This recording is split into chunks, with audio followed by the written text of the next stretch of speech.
Welcome to Inside Automotive with Jim Fitzpatrick.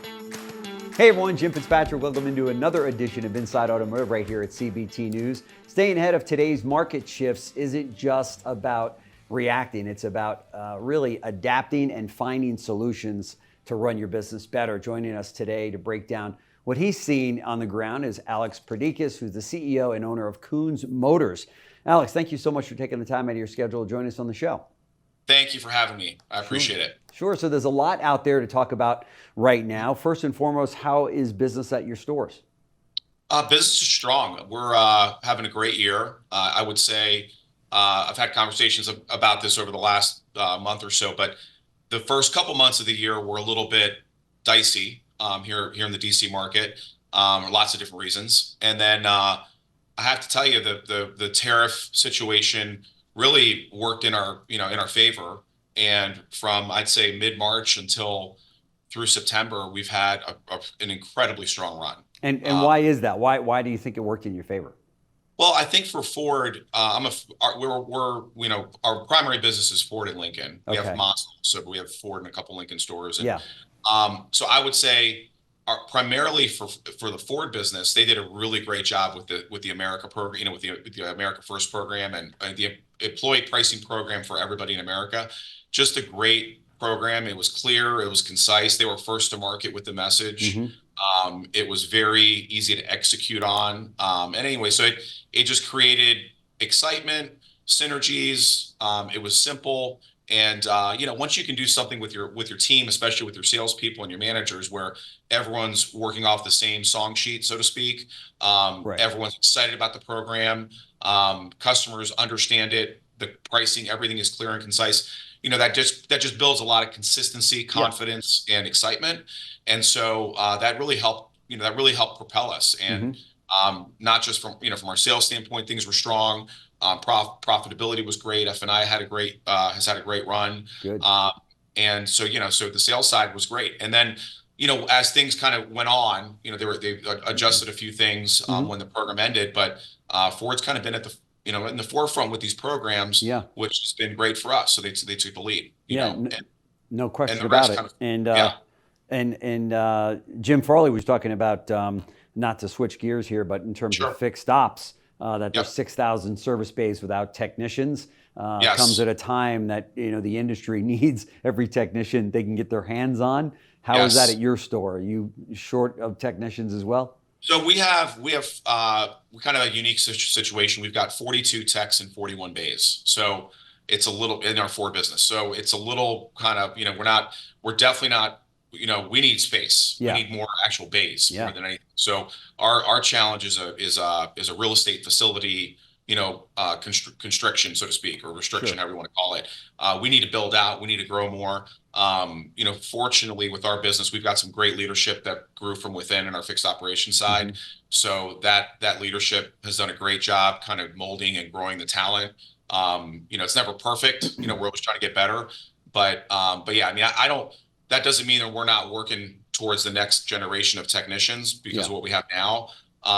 But I will say, we work with the local trade groups and the trade associations, and we work close with. There's a technician trade school here that we work with one of the local high schools. We'll bring on those technicians at a lower level, obviously an apprentice level situation, and get them in and grow them. That's really the best way we have found. To really to really build up your service department is to bring the talent in and grow it, and they learn your way versus trying to go out and poach some high talent. Doesn't always seem to work out the best for everybody when you do that. Rather invest on the younger, lower performing or lower talent level ones and grow them. So it's an issue, no question. Fortunately, we've had the right leadership and talent internally that we've been able to kind of buck that trend a little bit. And fixed ops has had just a banner year. Parts. It seems as though since 2021, fixed ops has never taken their foot off the accelerator. Has that pretty much been the same at your group? That every year when I talk to fixed ops directors and dealers, they're like, "Man, fixed ops is just cranking along, and we're knocking the cover off the ball." It is. It's cranking, and I've actually, as a dealer owner, I feel more pressure to create more capacity. Right. So again, talking about facilities. So, Yeah. one of the big things on our radar this year has been we signed a letter of intent with Ford. It's been now a couple of years with the Ford Pro program. So in doing that, we're going to build a Ford Pro commercial service center. Nice. And that's going to, be about 26 bays. If we can squeeze in a few more, that'd be great. Wow. Completely separate, facility for commercial trucks and vans and, that whole commercial line of work. That's awesome. But our challenge is real estate. Yeah. Challenge is finding the right zoning, finding the right location, finding the right spot to do it. And, we've been working on that extensively over the last year to find the right location. Yeah. So that's kind of top of mind for me. It's more, we've got all this opportunity, we've got all this work.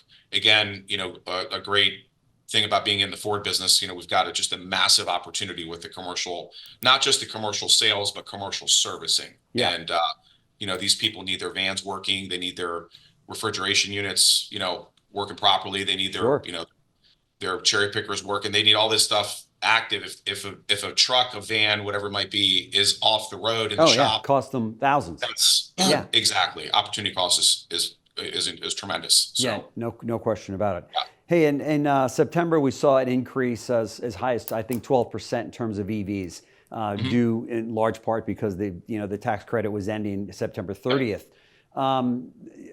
Where do you guys stand on EVs? You had a good month probably in September. What's the inventory look like now, and what is your take on it moving forward? So the inventory is fairly healthy, going into the fourth quarter. I think I love Ford's idea with, doing the kind of the internal sale program to be able to accept the tax credit, which from my understanding was actually approved by the IRS. So I don't know why we're reversing the program, but it is. I don't know if you've heard about it, but they're reversing it now. So that is what it is. But if the IRS approved it, I don't know why we would change it, but that's again, I'm not to get into politics and so forth, but no, right. So I thought they were onto something when they did that. I thought that was smart, and I was actually excited about it because we also have a good amount coming in. But I think with the EV thing, obviously there's a big push to the end there to take advantage of the tax credit for the consumers, and so I think with Ford, it's going to come down to leasing. I mean, that's my personal opinion. Like if we can do a really good job coming out with a strong residual, a good money factor, and just incentivize the heck out of that thing and lease it, I think we'll do well with it. I mean, we've seen that across the board with Lightning. We've seen it with Mach-E. I mean, obviously, we've seen it even in our Mazda side with the plug-in, the CX-90 and the CX-70 plugins. If you come out with a strong lease program, that tends to resonate well with that consumer in our market. So it's going to come down to incentives at the end of the day, right? Unfortunately, like anything else. But there's, we're just 7 miles north of the capital, so Washington D.C. So we're not far from a big kind of EV hub, so to speak. Northern Virginia, is a huge EV market. So I mean, I think we're going to have, we're going to get our share, in this DC market. And I mean, I'd like to get more of it, if we had some more incentive to pass on to the customer. But I think it's a great product. I think the Mach-E, toe to toe with, Tesla Model 3 or any of these other vehicles. I think it just crushes it. It's a great product. I like driving. You guys just had I say you, but I mean Ford. Ford just was advertising a Mach-E for $239 a month on a 24-month lease. Right. I mean, exactly. It's like $3 or $4 grand down, but still, that was an incredible number. Exactly. It's a no-brainer. And then you couple that with, it's obviously an EV. There's no, you're going to be, plugging it in your home or wherever. And all in all, it's a great commuter car. It's a great, car to have around the city. And so forth. Yeah, it's fantastic. You can't get. That's the value of 3 black Uber rides right there. Right. Exactly. You might as well just lease the car.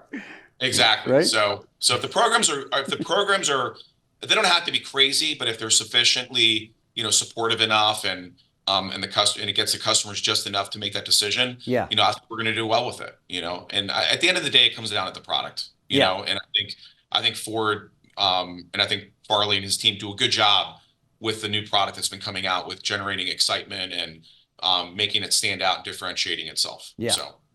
For sure. Going back to service for just a quick second, are you guys doing the mobile service that Ford's pushing? Oh yeah, it's a huge part of our business. So we have 5 vehicles right now. Nice. And we're out, we're constantly out on the road. That's a capacity solver, so to speak, Yeah. because the more you can do, the more it increases your capacity in your shop, because Sure. you've got, these vehicles out, out on the road, whether they're in someone's home or maybe at a commercial fleet center doing work in their parking lots. Yeah. That's taking the pressure off of us here on our lots and opening up more bays. Right. And it also doesn't require necessarily a master tech, right? I mean, that could be, yeah. No, but that's been not to show our cards too much, but it's kind of one of those things. Like, I'm surprised I'm surprised more manufacturers haven't picked up on that more faster. Yeah. Because it's such an amazing thing, and it's not just for Ford. It's for anything any pre-owned car that you own, or any non-Ford that you own, any cars that we sell, we offer it. So we offer it for Ford and Lincoln. Oh, I wasn't aware of that. Okay, so if they buy a car from your dealership at Koons, you'll service any vehicle mobile. Exactly. Wow, that's cool. Yeah, we do Hondas, Toyotas, Hyundais. And actually, right now, you're talking me into it. So not to bring up politics, but this is not political. But just being where we are in the government workforce that we have, we actually came out with a program where we are any government employee that's been furloughed. Okay. We are offering free mobile service in your home. Wow, that's awesome. So for free. So we'll just come to your house, oil change, and the vehicle does not have to be bought, from our stores. Nothing. So. Oh my gosh, that's an incredible program. Yeah. So it's a pretty good deal. And are you getting calls on that? Oh yeah. We're doing several a day. That's fantastic. We hope we show them what a cool experience the mobile service is. Yeah. And then you hope to kind of bring them into the fold of your family, sure, so to speak. Sure. Yeah. And it's just a small. I mean, it's really, at the end of the day, it's not that big a deal, right? Yeah, I know, but it's a very nice gesture. And, it's a good gesture, exactly. And goodwill. I've gotten some really cool emails. Oh, I bet. Messages. Yeah. I don't know how long it's going to last, whether it lasts another day or whether it lasts another month, which is some craziness going on there. That's for sure. Exactly. Yeah. And listen, when one of those vehicles, those vans pulls up in a neighborhood and they're having their vehicle serviced, what happens? Everybody else that's on that cul-de-sac or that block goes, what's going on down there? My dealership doesn't do that, Right. Exactly. And it's got it's a huge moving billboard. So it says, Koons Motors, mobile service, the phone numbers, QR codes, that whole thing. So, so it's great. And I had a call from a former teacher of mine this morning. Actually, had a situation with a check engine light. So, hey, we're he couldn't get to the store. He had to go to teach a class, and my service director sent the mobile van out there. Yeah. Well, maybe now he's thinking about giving you a better grade than he, Exactly. Yep. It's too late. That's okay though. Listen, I'll ask you this one question, and I know you're getting asked a lot, and everybody's talking about it. But how is AI impacting your day-to-day business there? Sure. Everybody is just focused on all things AI. How's it going to move the needle? How are we going to be able to do more in the auto industry on less? Even if that means less headcount. I know a lot of dealers come on and go, no, we're going to keep all of our people. But at the end of the day, I can say that I see this as an opportunity to run a dealership on less headcount.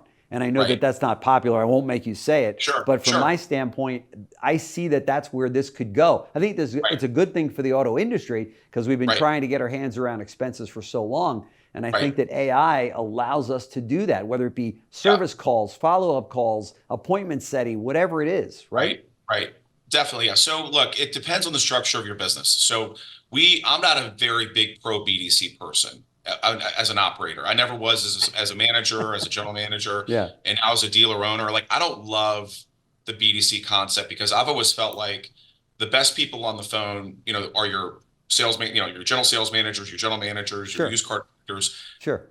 And I'm talking from a sales standpoint at the moment right now, not fixed ops, but I don't necessarily want a low-level BDC employee, on that phone call. Yeah, that makes sense. Right? Okay, good point. I want the sales managers on that call. I want the sales manager knowing what's happening with that customer. I want that customer seeing that sales manager when they walk in, like, oh, hey, it's Jim. Oh yeah, Jim. I just talked to you on the phone about there's already a connection, right? So the earlier a manager gets involved in a deal, the higher the success rate of the deal. So the closing ratio goes up and the gross profit goes up like 50%. I think industry state, I mean, we've found with the earlier a manager is involved in a deal, you're just going to have a better shot at closing that deal, and it's going to be more profitable. Yep. So we want to try to get our managers involved quickly. I'm not big into the BDC, and appointment set. I mean, it's important to make sure there's follow-up happening. Yeah. So where the AI comes in, okay, and we do leverage AI. We're using actually 3 different companies right now for 3 different purposes. Okay. And we've seen massive success really across the board. And so what I find is that the AI is handling that menial task, and it's making sure that consistent follow-up is happening. Yeah. You gotta be careful with how you're messaging it at first, and you gotta be careful to make sure that it doesn't look too robotic. Yeah. And so I think what it's going to do is obviously it's going to free up our salespeople to spend more time with the customers one-on-one when they show up.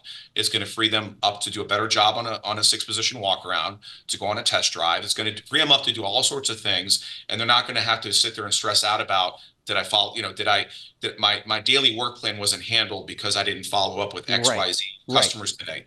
Let the AI do some of that stuff, right? So I don't necessarily think it's going to replace salespeople, but I think it's going to make them more efficient and more effective. Yeah, okay, I would agree with that. But it might be able to offset some of, like you said, BDC people or operators or receptionists or follow-up people or things like that.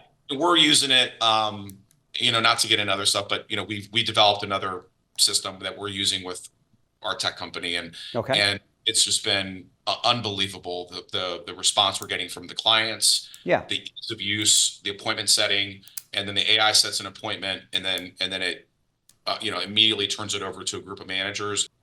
So InRide is an automotive tech company that I own, that we started years ago. Right. And long story short, we recently developed our own agentic AI. Okay. And so it's called Trade Agent AI. Okay. And so it's built to follow up with your database, your current database of existing sold customers. Okay. And it reaches out to them kind of bespoke based on what you're trying to trade in, or what your messaging wants to be, whether you're trying to go after certain vehicles, makes, models, whatever it might be. It reaches out to them directly, and it offers up an opportunity to get an appraisal. It will give them a live valuation, a live number on the spot. Wow. Based on answering a few questions. Yeah, we have a. Oh my gosh, that's fantastic. We have an API set up with an appraisal system that we developed, and then it goes for an appointment. And and then once the appointment's set, there's zero human involvement. Once the appointment's set, it goes right into the CRM, and then it hot leads, hot emails a group of managers. That is really cool. Again, what is the name of the company? It's Trade Agent AI. Okay.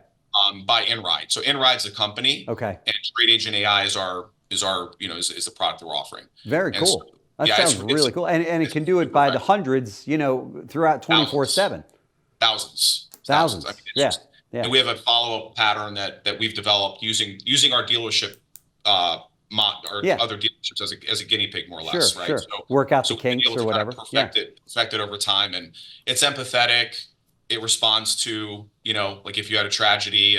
It's crazy, like what it does, and it's learning, and we're teaching it different things as we've gone along. So it's pretty cool. So that's where I see, if you use AI properly, you can definitely leverage it and not have and definitely cut some cost areas, or more than anything is save time for your people. That's no question about it. Yeah. And to have a staff doing that it would be almost impossible. You're right. I mean, you'd have to. You don't have to worry about bad attitudes. You don't have to worry about people being sick, not showing up to work. Yep. They're out back talking about the game last night. The Bears beat us. We're all angry. Or how much you're not paying them. Yeah. Right. Exactly. Oh wow. Alex Perdikis, CEO and owner of Koons Motors. Wow. Thanks so much for joining us today. This has been really good. We'll show some of the information here on the screen about that technology that he's talking about. Check it out. If I could have somebody reaching out to my former owners and offering them, appraisals right over the phone in real time, that's pretty cool. So thank you, Jim. I appreciate it. Yep, absolutely. Thanks. Stay well. Absolutely. Thank you, buddy. Bye-bye. Take care. Bye. Thanks for watching Inside Automotive with Jim Fitzpatrick.